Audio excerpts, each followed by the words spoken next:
Thank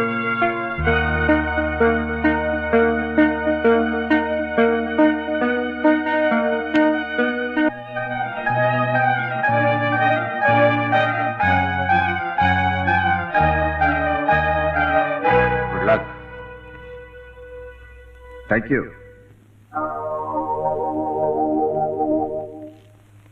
Your Honor, ಎದುರು ಪಕ್ಷದ ನ್ಯಾಯವಾದಿಗಳು bullet transport company ಶೀಘ್ರವಾಗಿ ವಸ್ತುಗಳನ್ನ ಸಾಗಿಸೋದಕ್ಕಿದೆಯೇ ಹೊರತು ಹತ್ಯೆ ಮಾಡೋದಕ್ಕಲ್ಲ ಅಂತ ವಿವರಣೆ ಹೇಳಿದ್ರು. ತುಂಬಾ ಸಂತೋಷ.